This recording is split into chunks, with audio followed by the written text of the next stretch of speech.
There's a haunting question that hangs over the American experiment, a question that liberal pundits ask with a tone of condescending shock after every election. Why? Why do millions of struggling working class Americans vote for a billionaire who lives in a gold tower? Why do they align with a man whose primary legislative achievement was a tax cut designed by and for his own class? Why do they excuse behavior in him that they would punish in their own children? And why do they seem to hate the teacher and the journalist more than the CEO who shipped their job overseas? The standard answers we're given are lazy. We're told they've been duped or that they're simply voting on hate.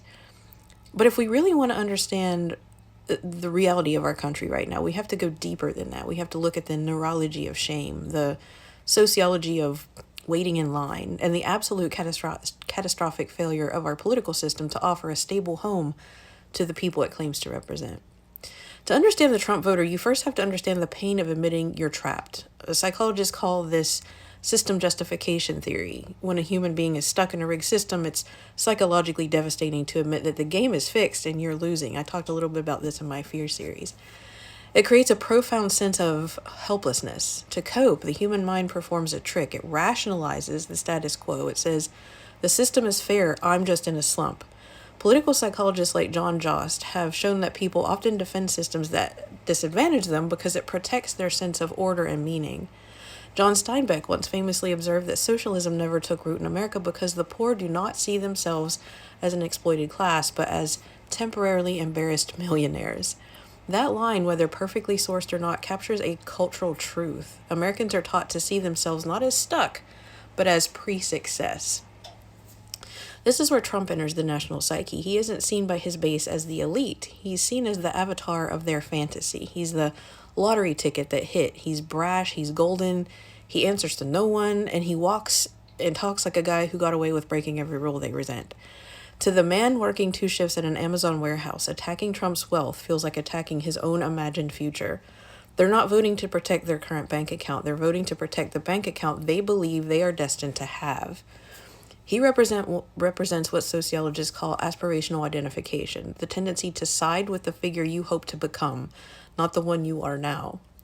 But a fantasy alone is not enough to drive a movement. You also need a villain, and the Democratic Party, particularly from the 1990s onward, volunteered for that role. Under the banner of the Third Way, Democrats made a calculated pivot. They moved away from being the party of the factory floor and became the party of the professional managerial class, lawyers, consultants, tech leaders, and highly educated professionals. They traded union dues for corporate PAC money. They championed free trade agreements, financial deregulation, and welfare cuts that many working class communities experienced as abandonment rather than modernization. In doing so, they fundamentally changed their language. To a worker in the Rust Belt, the Democratic Party stopped sounding like a union rep fighting for their wages and started sounding like an HR department policing their behavior.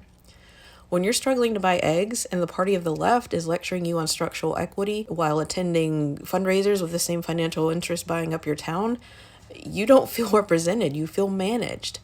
Political scientists describe this as the diploma divide, the split between voters with college degrees and those without, where education now predicts partisan loyalty more than income does. To the working class, the elite is no longer just the guy who signs the paycheck. The elite is the person who corrects their grammar, mocks their religion, and tells them which words make them a bad person.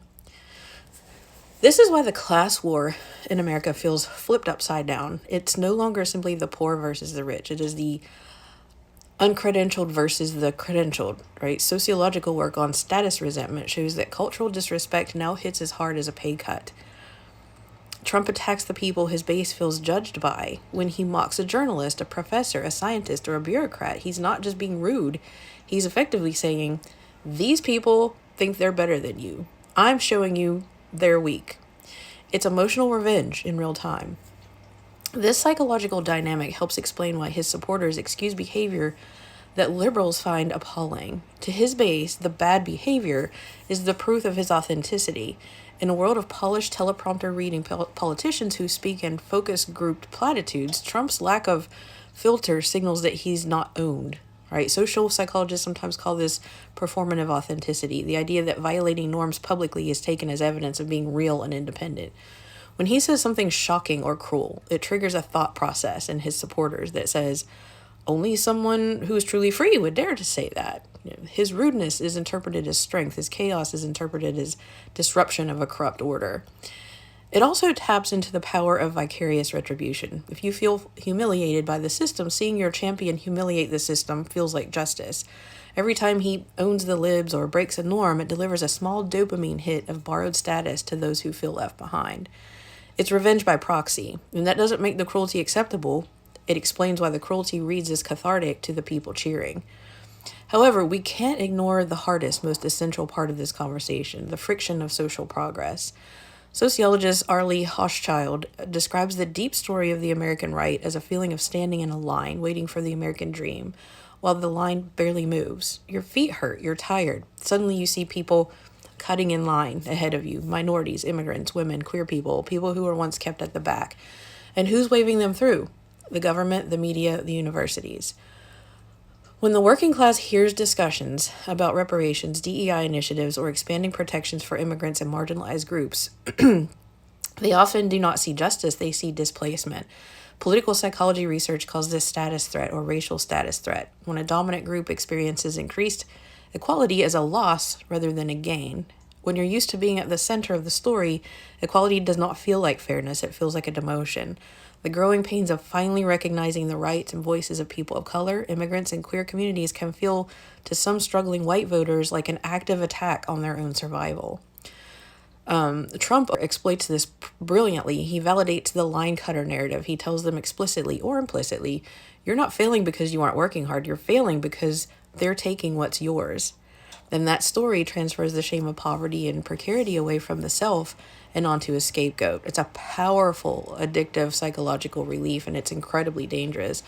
All of these factors culminate in a sociological state known as anomie, we talked about before, a sense of normlessness where the social contract feels broken and rules no longer make sense. Anomie creates a special kind of desperation that makes people more willing to take risks. If you're comfortable, you vote for stability. If you feel anomie, if you feel like the system is a burning building, you don't vote for the firefighter, you vote for the arsonist. You vote for the guy who promises to burn it all down, even if you might get burned in the process. The tragedy of this moment isn't only that a billionaire con man won working class loyalty, it's that millions of people were left so exposed that his cruelty could feel like protection instead of a warning siren.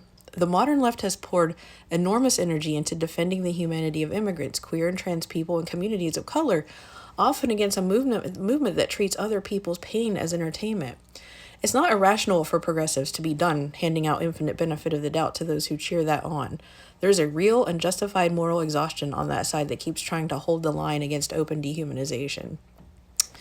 But refusing to excuse is not the same as refusing to understand. And understanding how shame gets weaponized, how status anxiety becomes racial threat, how anomie makes people reach for the arsonist. That's not about giving anyone a pass. It's about denying authoritarians the raw materials they need. If we don't map the emotional machinery, we leave it running in the dark and it will be used again and again. So the task is not to meet everyone in some warm, shared emotional middle. The task is colder and more disciplined. To see clearly how people are being played, to take their material and emotional injuries seriously without normalizing the cruelty done in their name, and to rebuild a politics where dignity is not something you have to steal from someone else to feel. As long as that machinery runs unchecked, as long as shame can be so easily redirected into rage at the vulnerable instead of accountability for the powerful, there will always be another arsonist ready to light the match. I'll see you next time.